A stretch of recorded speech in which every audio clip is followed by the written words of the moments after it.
Hello students, তোমরা আজকে কস্ট্যাক্স পরীক্ষায় দেখতেই পেয়েছো ফুল পেপার কমন ছিল, সেটা থিওরি হোক বা প্র্যাকটিক্যাল হোক।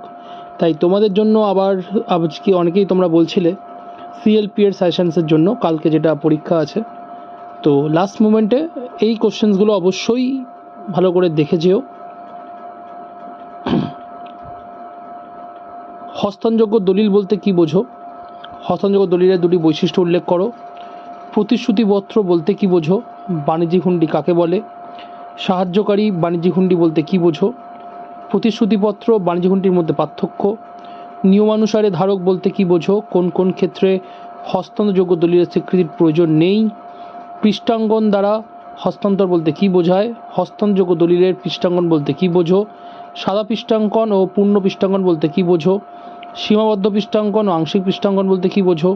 পৃষ্ঠাঙ্কনের দুটি নিয়ম উল্লেখ করো। 5 নম্বরের জন্য এই চ্যাপ্টার থেকে হস্তান্তরযোগ্য দলিলের ধরনগুলি উল্লেখ করো। প্রতিশ্রুতিপত্র কী? 4টি বৈশিষ্ট্য সহ লেখো। বাণিজ্যিক হুন্ডি কী? বৈশিষ্ট্য সহ লেখো। চেকের সংজ্ঞা দাও, বৈশিষ্ট্য সহ লেখো।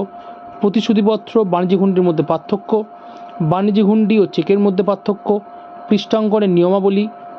বিমা আইনের কোশ্চেনগুলো হচ্ছে তোমার জীবন বিমার বিষয়, জীবন বিমার বিভিন্ন ধরন, জীবন বিমা ও সাধারণ বিমার মধ্যে পার্থক্য, ডাবল বিমা ও পুনর্বিমার মধ্যে পার্থক্য, বিমার আবশ্যকীয় 3টি উপাদান। চলে আসো ভাউচিং। ভাউচার বলতে কী বোঝো? নিয়মমাফিক পরীক্ষা বলতে কী বোঝো? নিয়মমাফিক পরীক্ষা এবং সত্যতা যাচাইকরণের মধ্যে পার্থক্য লেখো। নগদ ক্রয়ের সত্যতা যাচাইকরণের ক্ষেত্রে নিরীক্ষকের দুটো কর্তব্য উল্লেখ করো। 3 নম্বরের কোশ্চেন, নগদ ক্রয়ের সত্যতা যাচাইকরণের ক্ষেত্রে নিরীক্ষকের কর্তব্য। নগদ প্রদানের সত্যতা যাচাইকরণের ক্ষেত্রে নিরীক্ষকের কর্তব্য। সত্যতা যাচাইকরণের 3টে উদ্দেশ্য। পরিব্যয় নিরীক্ষা বলতে কী বোঝো? শেয়ার গ্রহীতাদের দিক থেকে পরিব্যয় নিরীক্ষার 2টি সুবিধা উল্লেখ করো। ব্যবস্থাপনা নিরীক্ষার 2টি সীমাবদ্ধতা উল্লেখ করো। সামাজিক নিরীক্ষা বলতে কী বোঝো? কর নিরীক্ষা বলতে কী বোঝো? পরিব্যয় নিরীক্ষা কী? এর 2টি বৈশিষ্ট্য। ব্যবস্থাপনা শেয়ার গ্রহীতা এবং ক্রেতাদের দিক থেকে পরিব্যয় নিরীক্ষার একটা করে সুবিধা। ব্যবস্থাপনা পরীক্ষার 3টি সুবিধা উল্লেখ করো। কার্য সম্পাদন নিরীক্ষার সীমাবদ্ধতা উল্লেখ করো। সামাজিক নিরীক্ষা কী? এর 2টি বৈশিষ্ট্য উল্লেখ করো।